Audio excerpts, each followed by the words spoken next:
Working principle of DC motor. Working principle of DC motor is very simple. We can see that when the current conductor is placed in magnetic field, it experiences some force in particularly direction.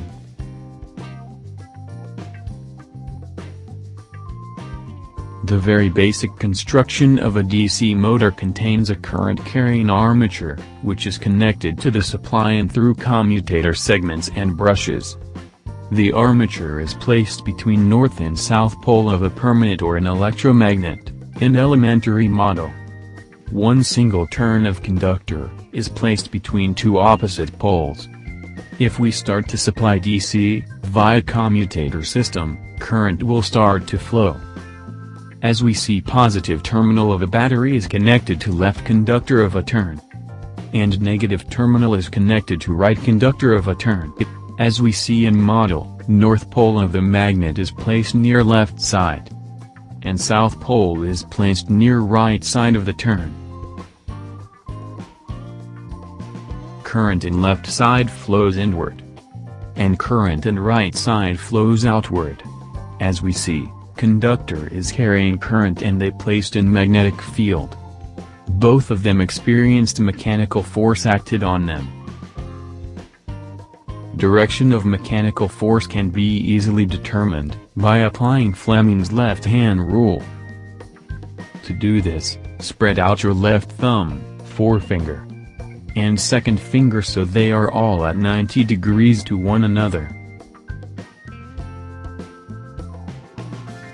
With that, if the forefinger is aligned along direction of magnetic field, from north pole to the south pole, and second finger is aligned along direction of the current and left side conductor, then thumb indicates direction of mechanical force.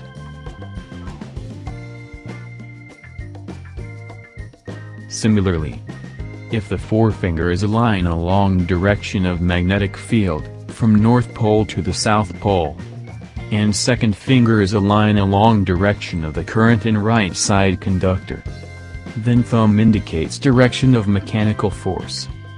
Due to this upward and downward forces on the turn, one torque is produced when turn rotates on clockwise direction as shown.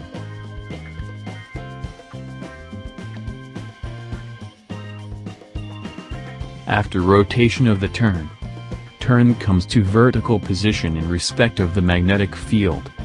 At this position there is no current in conductor because turn, conductor and brushes rest between two commutators.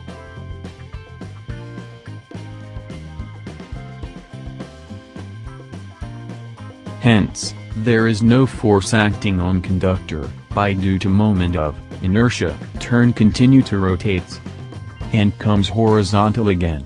Position of conductor has been changed here. That means conductor which was previously in left position comes to right position, and which was previously in right position comes to left position. At that position, we can determine mechanical force, with applying Fleming's left-hand rule. Let's do that. To do this, spread out your left thumb, forefinger, and second finger, so they are all at 90 degrees to one to another. So if forefinger is aligned in direction of magnetic field, that is, from north pole to south pole, and second finger is aligned in direction of a current in the left side conductor, then thumb indicates direction of mechanical force. This is clearly upward here.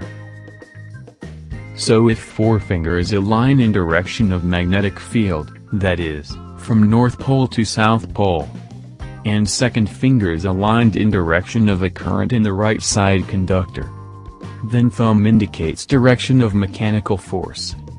This is clearly downward here. Do this upward and downward forces, turn, tends to rotate in clockwise direction.